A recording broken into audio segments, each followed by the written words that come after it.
असल में उसे क्लास में जाने में देर हो रही थी, इसलिए वो बिना यास्मीन से कुछ कहे या उसे सबक सिखाए वहां से निकल गया था।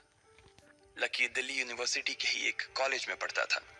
जैसे ही वो कॉलेज के अंदर दाखिल हुआ, उसके पैर एक कीचड़ से भरे गड्ढे में पड़ गए। ओह शिट, उसने अपने आप से कहा और अपने जूतों को पास की सड़क पर साफ करने लगा।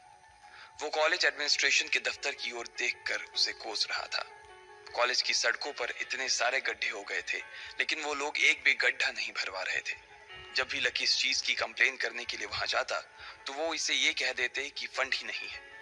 उसने जैसे तैसे अपना जूता तो साफ कर लिया था, लेकिन वो अपनी पैंट पर लगे कीचड़ के दाग को साफ नहीं कर पाया था। वो बाथरूम की ओर जा पाता, इतने में क्लास की घंटी बज गई। वो भागते हुए क्लास में पहुंचा।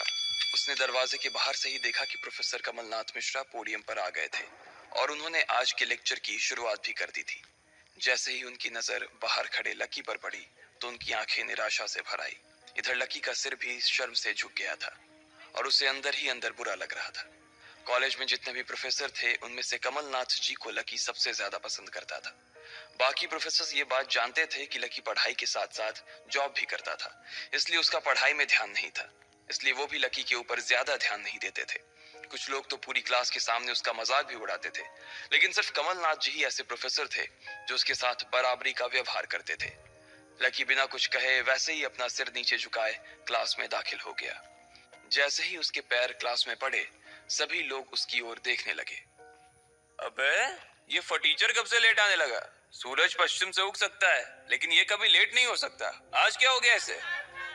एक लड़के ने लकी को चिढ़ाते हुए कहा। अबे यार, इसकी पैंट तो देख, कितनी गंदी है। भाई, क्लास में लड़कियां भी होती हैं, कम से कम कपड़े तो ढंग से पहन के आ यार। दूसरे लड़के ने कहा, और उसकी ये बात सुनकर उसके पास बैठी लड़की हंस दी और बोली, अरे कहां से पहन कर आता? कपड़े के लिए तो पैसे हैं नहीं इसके पास। एक ये कपड़ा है इसके पास, बहुत है इसके लिए। क्लास में बैठे सभी लोगों ने लकी के ऊपर फफ्तियां कसनी शुरू कर दी थी। हर कोई उसके ऊपर कुछ न कुछ कहे जा रहा था। ऐसा नहीं था कि लकी ये सब आज ही सुन रहा था। इस तरह की फफ्तियों का सामना वो रोज करता था। रोज उसे ऐसी बातें सुनकर बुरा भी लगता था, और आज भी उसने अपना सिर नीचे तो झुका लिया था, लेकिन आज उसके चेहरे पर एक मुस्कान थी। इन लोगों को पता नहीं था कि यह अनलकी आज कितना लकी होकर आ रहा है। जैसे ही क्लास में बैठे बच्चों का शोर बढ़ने लगा, उधर से कमलनाथ जी ने चिल्लाते हुए कहा, आपस में बात करना बंद करो। अगर तुम लोग इस तरह बात करते रहोगे तो मैं आगे नहीं पढ़ाऊंगा। सभी लोग शांत होकर उनकी बात सुनने लग गए। तब तक लकी भी अपनी कुर्सी पर जाकर बैठ गया था। कमलनाथ जी ने फिर से पढ़ाना शुरू किया, और पढ़ाते पढ़ाते ना जाने क्यों उनकी नजर बार बार लकी की ओर जा रही थी। लकी को समझ नहीं आ रहा था कि कमलनाथ जी ऐसा जानबूझकर कर रहे थे। उनकी आंखों को देखकर ऐसा लग रहा था कि उनमें लकी के लिए ढेर सारा गुस्सा भरा हुआ था। उसे ऐसा लग रहा था कि शायद वो अपने प्रोफेसर की उम्मीदों पर खरा नहीं उतर रहा था। थोड़ी ही देर में कमलनाथ जी की क्लास खत्म हो गई। बच्चों, आज की क्लास यही खत्म होती है। कल आप सबको क्या काम करके लाना है वो मैंने यहाँ लिख दिया है। कल मिलते हैं आप सबसे, कमलनाथ जी ने कहा और क्लास के बाहर चले गए। जैसे ही वो बाहर गए, पीछे वाले दरवाजे से किसी की आवाज आई, डिंपल। जैसे ही वो आवाज सबके कानों में पड़ी, सब लोग क्लास के पीछे वाले दरवाजे की ओर देखने लगे। वहां कोई और नहीं बल्कि डिंपल का नया बॉयफ्रेंड राहुल खड़ा था। ये लोग राहुल को अच्छी तरह से जानते थे। राहुल ने दरवाजे से झांक कर देखा तो वहां कोई नहीं था। वो धीरे धीरे कमरे में दाखिल हुआ और सीधा डिंपल के पास चला गया। डिंपल खिड़की के पास बैठी हुई थी। जैसे ही राहुल उसके पास पहुंचा, डिंपल ने अपने हाथ उसकी गर्दन में किसी हार की तरह डाल दिए और उसकी बाहों में झूम उठी। उधर राहुल ने भी डिंपल को सबके सामने चूम लिया था। ये नजारा देखते ही सबकी नजरें लकी के ऊपर जा टिकी। सबको अभी तक तो यही पता था कि डिंपल लकी की गर्लफ्रेंड है। किसी को इस बात की खबर नहीं थी कि उन दोनों का ब्रेकअप हो गया था। डिंपल को राहुल की बाहों में देखकर लकी के तन बदन में आग तो लग गई थी, लेकिन फिर भी वो शांत होकर वहीं बैठा हुआ था और उसने अपने गुस्से पर काबू कर लिया था। अरे भाई लकी, क्या हो रहा है ये सब? डिंपल राहुल के साथ कैसे? उसके एक दोस्त ने आकर लकी से कहा। होने देना यार, जो हो रहा है छोड़ना, लकी ने कहा। उसका इस बारे में किसी से बात करने का कोई मन नहीं हो रहा था। अरे भाई, तुझे पता है वो राहुल कितना चालू आदमी है।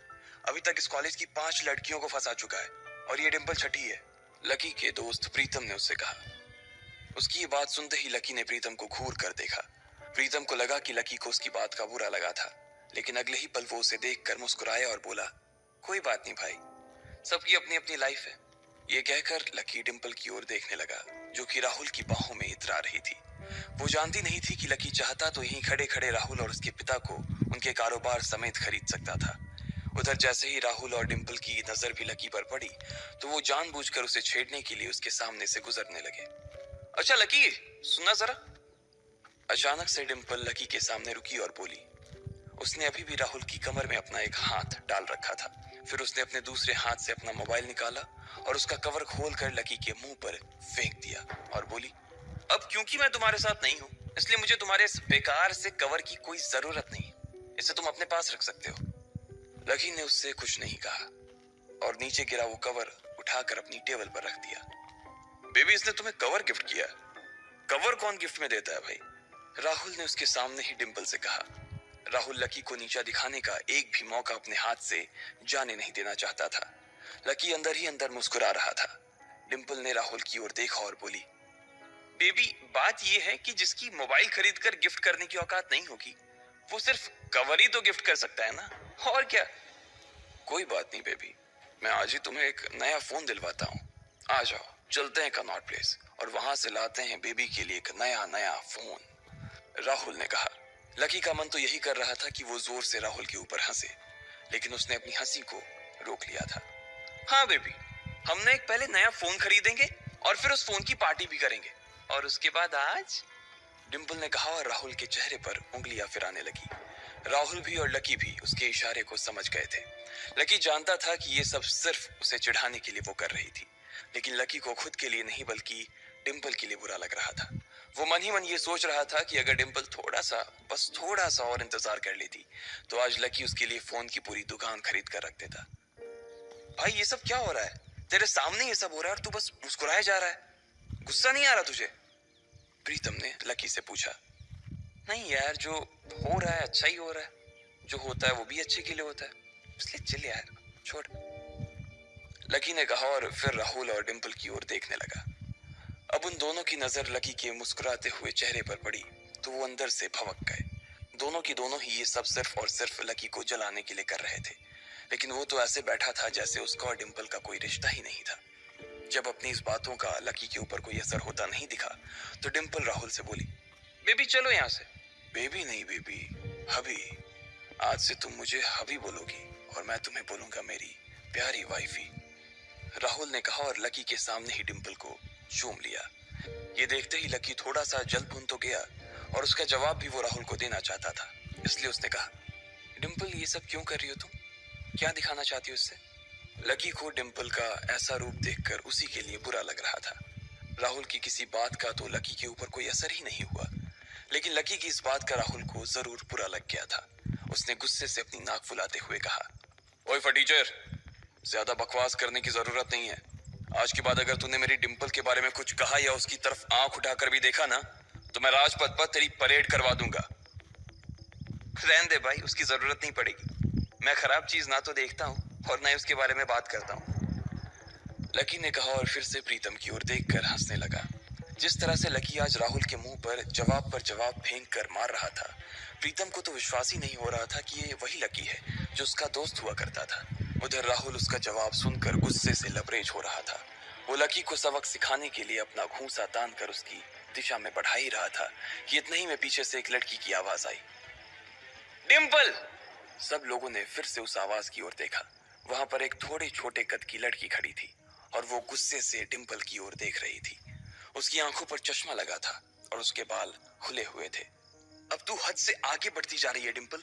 लकी जैसे लड़के को छोड़कर तू इस एक नंबर के लफंगे लड़के के साथ पड़ी है। तुझे तो कॉलेज के किसी गड्ढे में जाकर डूब मरना चाहिए। साक्षी, क्या कह रही है तू? जुबान संभाल अपनी। डिंपल ने कहा। राहुल के बारे में बुराई नहीं बल्कि लकी के बारे में अच्छी बातें सुनकर डिंपल का मन खराब हो गया था। जब डिंपल लकी के साथ थी तो उसकी साक्षी से भी अच्छी दोस्ती थी। साक्षी एक बहुत ही सुलझी हुई लड़की थी।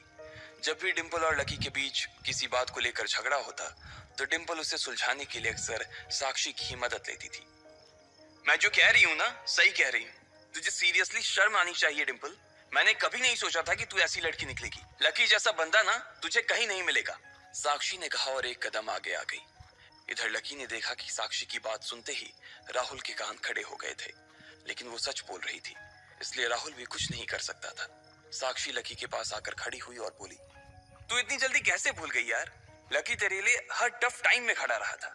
जब भी तू बीमार होती थी और तेरे खड़े होने की भी हालत नहीं होती थी, तो बेचारा तेरे लिए खाना बनाता था, तेरे कपड़े धोता था और तो और तेरे लिए दवाई तक लेके आता था। तुझे याद है ना जब हम हिमाचल घूमने गए थे और तेरे पैर में मोच आ गई थी, तो ये बेचारा अपनी नौकरी छोड़कर भागा भागा रात में हमारे पास आ गया था।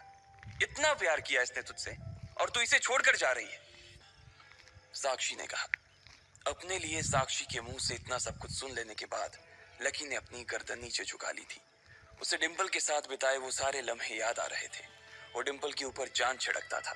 उसका बस चलता तो वो डिंपल को अपनी हथेलियों पर लेकर घूमता। भले ही उस वक्त उसके पास पैसे नहीं थे, लेकिन वो फिर भी डिंपल की छोटी सी छोटी डिमांड को पूरा करने के लिए अपनी जान लगा देता था। जो कवर डिंपल ने उसके मुंह पर फेंक कर मारा था, वो कवर को खरीदने के लिए लकी ने 3 दिन तक ओवर टाइम किया था। लकी को जैसे ही ये सब याद आया, उसकी पलकों की कोरे भीग गई थी। इधर साक्षी की बात पूरी नहीं हुई थी। उसने आगे कहा, अरे ये लकी अपनी छोटी सी सैलरी में से भी रोज तेरे गोलगप्पे के लिए पैसे निकाल लेता था। तुझे नहीं पता है, मुझे पता है कि आज भी एक बाइक खरीदने के लिए बंदा तेरे लिए पैसे जुटा रहा था। रोज दाल और रोटी खा रहा है सिर्फ इसलिए ताकि तुझे बाइक पर घुमा सके, और तू ऐसे आदमी को नीचा दिखाने की कोशिश कर रही है। ये सब सुनकर डिंपल का चेहरा ही बुझ गया था। उसे भी साक्षी की कही बातें दिल पर लग रही थी, लेकिन इस वक्त वो राहुल के साथ थी और उसका हाथ राहुल की कमर में था। वो चाह कर भी राहुल के खिलाफ ना तो कुछ बोल सकती थी और ना ही कुछ सुन सकती थी, इसलिए उसने अपने बचाव में कहा, हाँ तो ये तो इसका प्रॉब्लम है ना। मैंने इससे पहले ही कहा था कि ये मेरा प्यार अफोर्ड नहीं कर पाएगा, तो फिर ये मेरे साथ इतना आगे क्यों बढ़ा? आज अगर मैं चीज सैंडविच खा सकती हूँ, तो फिर मैं बिना घी वाली रोटी क्यों खाऊं? लकी डिंपल की ये बात सब सुन रहा था और उससे पहले कि वो कुछ जवाब देता, अचानक ही उसका फोन बज उठा। उसने मोबाइल निकाल कर देखा तो पाया कि किसी अनजान नंबर से उसे फोन आया था। साक्षी और डिंपल के बीच हो रही बहस के बीच ही लकी फोन उठाने के लिए वहां से निकल गया। देखा कितनी बदतमीजी से उठ के चला गया। चलो अभी। डिंपल ने राहुल के हाथ को कसकर पकड़ा और निकल गई। इधर फोन पर लकी कुछ बोलता उससे पहले ही दूसरी तरफ से आवाज आई, बहुत हो गया लक्ष्मण, अब बस घर आ जा जल्दी से। यह आवाज सुनते ही लकी एक पल में उसे पहचान गया था। उसके दिमाग से डिंपल के सारे ख्यालात चले गए थे और सिर्फ उस आवाज को सुनकर ही उसकी आंखें भीग आई थी। आखिर किसकी थी वो आवाज? किसका फोन आया था लकी को, जो उसका घर पर इंतजार कर रहा था? क्यों आखिर लकी की आंखें भीग आई थी?